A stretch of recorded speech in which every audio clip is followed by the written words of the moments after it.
Today, I'm going to show you one of my favorite cover 3 blitzes I have used all year. But I'm also going to explain to you exactly how cover 3 match works while using it with a cover 3 blitz. And I'm going to show you how it works if you just want to run the base version of cover 3 match. This is really going to be applicable to you no matter what scheme or playbook you are running. The play we're going over today is nickel blitz 3 out of the formation nickel triple. Now today we're continuing my Dick LeBeau Pittsburgh Steelers inspired zone blitz defense out of the Baltimore Ravens playbook. Now, I already have a ton out for this scheme that you can pair with this really good blitz. Now, if you want to check anything else out, I will leave a playlist link down in the description for you to use. Now, the thing that made Dick LeBeau one of the most influential defensive coaches ever was his use of the Fire Zone Blitz. This is a 5-man blitz while still having 6 players in coverage, usually using a cover 3 shell on the back end. They would use overloads and confusion to get pressure, but they also changed the way they defended on the back end of the defense. They wouldn't just use basic drop zone cover 3, but would actually play a cover 3 match style of defense where defenders' responsibility would change depending on the route combinations run by the offense. This allowed LeBeau's defenses to get consistent pressure while still having a secure pass D. Then if you want to take this defense to the next level and unlock even more, you need to check out my website, Scheme Kings. There's even more blitzes on the site and a ton of other adjustments to really allow us to react to whatever the offense throws our way. Also on the site is my past offenses like my Oregon spread and my Baltimore Ravens pistol offense. Now if you want to check any of that out, I will leave a link to Scheme Kings down in the description below. Alright, so I'm going to show you exactly how a cover 3 match defense works when paired with a zone blitz. Then I'll quickly just show you the slight difference when you are not blitzing and you're just playing a normal cover 3 match. Then we'll get into the actual setup for this blitz and then we'll hop into some game plan. I'll show you how good it is. So we're just going to come out in the standard nickel blitz 3 right now at a nickel triple. Then I'm going to come out against a very basic concept, Y sail.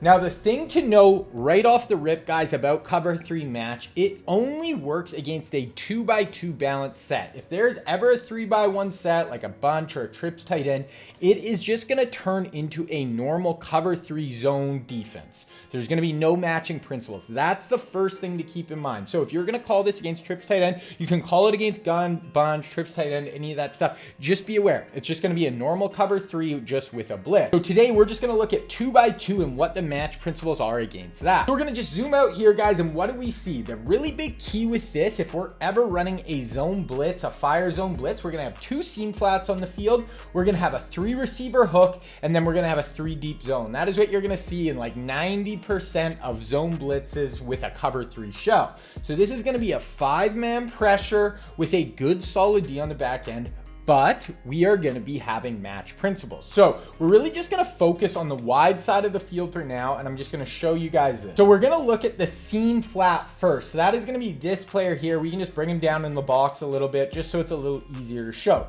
So he's going to be a seam flat. Now he is always going to read number 2. That is Godwin in the slot. So we're always going to go number 2 is the inside slot receiver and number 1 is the outside receiver. So he's always going to read 2 first. And basically, he is going to lock him down in man coverage if he goes vertical. So if he runs a streak up the field, he's going to match him vertically up the field. Or if he runs out, he's going to take him right away. So anything to the flats or vertical 7+ yards, he is going to just match him, turn into man coverage, and take him all over the field. Now, the only really routes he is not going to take number 2 is if number 2 runs a drag across the field, a slant, or like maybe a really skinny post. But anything, anything shallow in, he's going to pass across the field, then he will just drop out into a normal zone defender. So that's really simple, guys. He's basically just reading the slot. If the slot goes vertical or out, he takes him. Just man him up. And if the slot goes in, he's just going to drop back into a normal zone. Then we're going to talk about the corner on the outside. Now, he's going to be reading 1. If 1 goes vertical, anywhere in the field, he's just going to lock him down. Now, if 1 runs a drag, if he just stays shallow or runs anything in, once again, a drag or a slant, then he's just going to drop back into his normal zone. Otherwise, he's going to lock up on 1 everywhere across the field. So let's look at this combo right here. We're going to do number 2, the slot receiver, is going to run a streak. Then we're going to put the outside receiver on a slant. Now we're just going to look at these 2 players on the outside. We're not worrying about the blitz. I just really want to show you the coverage.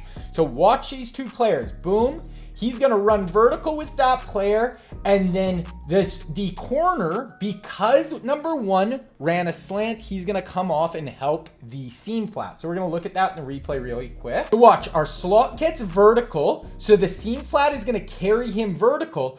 But because this slant runs in, now the corner, he's going shallow in and in. Now the corner is going to help on number two going vertical. So they're just going to bracket that player. Now we'll just put both players vertical. Boom, boom. So what do we see? Both players vertical. Let's just snap it. And we have both our players. The seam flat, sometimes the transition isn't great on it, but he is going to match that player up the field. That turns into his responsibility. Sometimes the transition can be pretty bad, just as a heads up, but that is what he's going to do.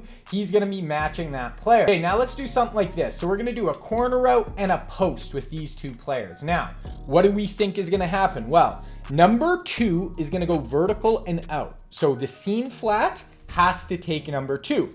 Now we see number one on the outside. He is going vertical and in, vertical up the field. Now our corner has to take him. So we're just going to max pro here and look at these two route combos. So boom, he's going to go to the corner. He's going to take him. And I just want to buy time and show you. Okay, perfect. Let's go take a look at this. Watch number two here. He's going vertical out. Look at the seam flat. Boom. Take him on the corner routes. This is going to be great to take away those corner routes that get behind your flat defenders, guys. This guy is just going to take him, lock him up. So that's perfect. Takes him, stays with him the whole way.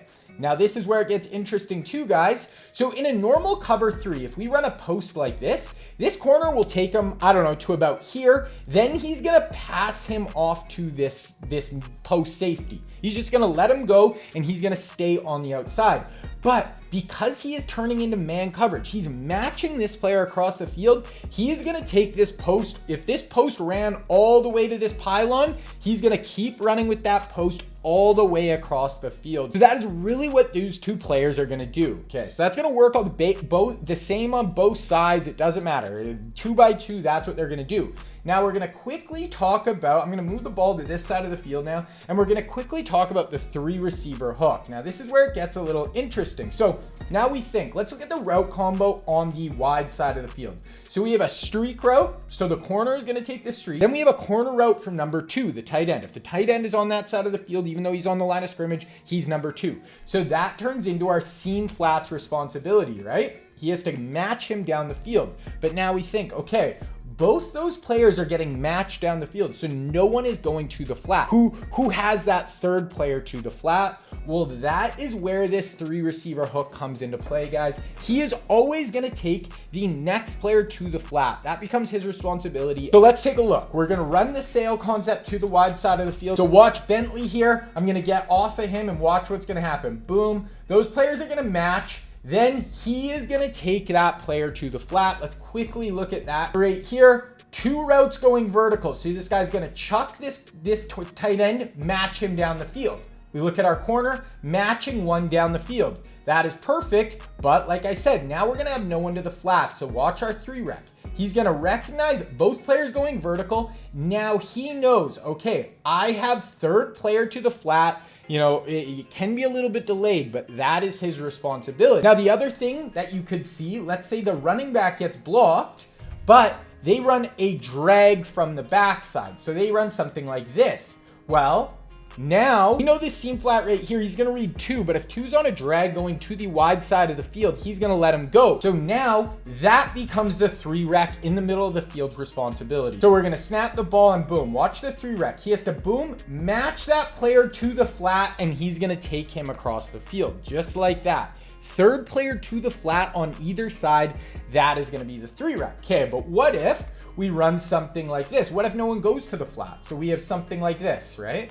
No one going, no third player to the flat. Now watch the 3 rep.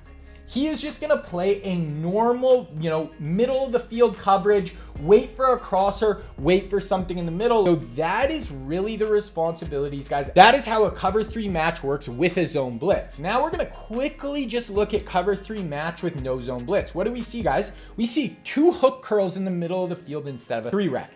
Guys, it's going to work the exact same. Now, just the hook curl on this side of the field, on the right side, now he is going to be responsible to take the third player to the flat, and the other hook curl will just play in the middle of the field. So look at this sail concept. Now we're going to snap the ball, and you're going to see that player, that hook on that side of the field is going to take the running back to the flat. And then we're just going to look at this hook curl in the middle of the field. He is just going to play, there's nobody going to the flats obviously on his side, so he's just going to help out in the middle. We see this player, hook curl on this side, third player to the flat, he's going to take him. So that is it, guys. That is how cover 3 match works. It's honestly pretty simple. Once you get the understanding, it's very, simple, easy to understand. Once again, I'm going to reiterate, only works against 2x2. I have some gameplay footage of it running against 31, but it's going to just turn into a zone drop cover 3. Now let's get into the setup for our blitz. I'm going to show you guys how great this thing is. Okay, setup wise, guys, we want to go to nickel triple, and we want to make sure nickel blitz 3 is in our audibles every single time. Then we're going to come out in nickel 2-4-5, nickel blitz 2. I always do this when I'm coming out my nickel triple sets. Then we'll just come out in that same wide sail concept. And here we go. So we're out in nickel 2-4-5. Then we're going to audible over to nickel blitz 3. You're going to see this linebacker walks down. This linebacker's walk down. Now, the setup, guys, that is it. That is it against a 5-man rush, a 5-man protection. This is going to come in just like that every time. Now, the player we're going to use here is a linebacker who walked down on the opposite side of the nickel. So that's Hightower in this spot. And the thing is, he's actually blitzing, but we're not going to blitz with this player. We are going to drop out into coverage. So this really turns this fire blitz into a 4-man rush that's going to get home against 5 blockers. So it is absolutely great, guys. I'm just going to run it here, drop back once, boom, and you're going to see the nickel fire around on the outside. Now, the only other thing we can mess with, guys, now we have seam flats on the field, but if we wanted to, we can shade down. That's going to turn off the match coverage, and we're just going to play normal hard flats. So let's say you wanted to run this on 4th and 1. You don't want match coverage responsibilities, or let's say they come out in a 31 set, 3x1. You can shade down, hard flats, you're good. Or you can shade up, put cloud flats, curl flats on the field, and now we'll play the sticks more. We'll play more dropping back with no match coverage. So those are the adjustments, guys. Let's go look at the gameplay. So here we are, nickel blitz 3, and we're going to use the linebacker on the opposite side of the nickel. And really, guys, for this blitz, even if they're blocking a running back, sometimes it'll get home, sometimes he'll block you up, but sometimes the running back will stay inside. So right here, watch our user first. We're just going to get out. We're really not coming down at all. We don't have to engage in blockers. We are overloading this side of the ball and just making it very tough for them to pick up the blitz. Now we see our nickel is just going to fire around the outside. And what do we see here? We're blocking a running back. This is a 6-man protection, guys. We're rushing 4 and we're getting home off the edge. Now look at the coverage on the back end. This is our match coverage. These guys, ones are going vertical, our corners are taking them. 2 is going out, the seam flat is taking them. 2 on this side going out, our seam flat is taking them. There is absolutely nowhere to go. By the time we get there, guys, look at that. Everything is absolutely locked. 4-man rush getting home verse 6. Okay, here we go again. Now, this is against a 31 set, guys. So 3x1. So this would be 3, 2, 1. So this is just going to be a normal cover 3 zone, but we are still going to be bringing our blitz off the edge. The blitz is going to work the exact same way. So we're going to sit in this gap here, and we are just going to fire back, get out, and look to pick stuff up. And look at Sherman is already around the outside. Our nickel is firing in off the edge. And right here, there is nowhere to go with the football. He has a bunch of receivers on this side of the ball, but we flushed him to the short side of the field. As a user, I take this crosser. Sherman gets in the backfield, makes a play, forces a fumble, and, we're going the other way with the ball. Okay, one more time. Here we go. So this is a 2x2. So our match coverage is going to play here. We're going to look. Sherman is coming around the edge, and we look at our match coverage. Seam flat is late reacting to this. He starts on the line of scrimmage. So that can get you into a little bit of trouble sometimes, but he's going at our safety, so we're fine. Then we look here. Look here. He's actually running a post into our safety. We're fine there. This player's matching this player out. Now, where I screwed up, they actually have a drag coming across the field here, and they had a drag coming across the field here. So our 3 rec picks up this drag, he's taking him. Now he has another drag here, and as the user, that becomes my responsibility. I don't pick him up, but he was trying to take the deep shot. By the time he tries to fire it away, our nickel is already there for the hit in the backfield. Okay, 2x2 set again. Here we go. Boom, we're going to engage. Now, what do we see here? We actually have a wheel from number 2. So number 2 is here, and he's going to wheel out. Then number 1 is running a post. So this is a little switch concept. Now, our linebacker here, our rush end, has to come up and match this wheel. So that's a pretty tough assignment for him here. So I actually noticed that, and I'm going to get on my horse and help him. He's able to block a running back here. So block this up and have extra time. But we look here, there's really nothing open except this player has a step on our seam flat. But as the user, have your head on a swivel, get ready to make a play, and I high point the ball, and I had bad timing. So we have a 3x2 empty set. So that means our match coverage really isn't going to play. But this is what a zone blitz is all about. We are bringing different players. We have a lot of other blitzes where this player is rushing every time. So that's where a zone blitz can be great, because now he's used to seeing this rush and come down, fire in with the blitz. Now he wants to just throw in this pocket behind him. But what you're going to see here, he takes 1 or 2 steps down. Now he's getting out into that passing lane. So he thought that player's coming, throw in behind him. That is what you're taught to do against the blitz. But we are dropping extra people out. We're bringing the blitz from the other way this time, and that rush end just steps in front of the ball. Okay, another reason why I love this, you've been following along with this zone blitz scheme. My favorite blitz, my kind of go-to play, is going to have a cover 2 shell. So this is going to be cover 2, and we really don't have anybody playing in the middle of the field. So what you're going to see is people are really going to try to attack the middle here against our cover 2.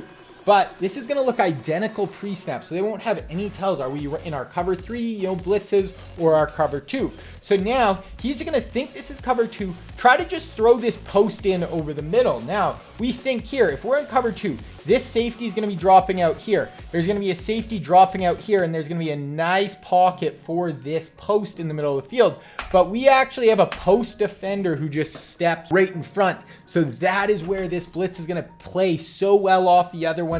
Just switching up the coverage shell on the back end is just going to force them into more errors. Having some killer blitzes for your defense is great, but to have a complete defense, you have to be able to shut down those dominant run games. So if you want to ensure you don't get run on anymore, you need to check out this video right here.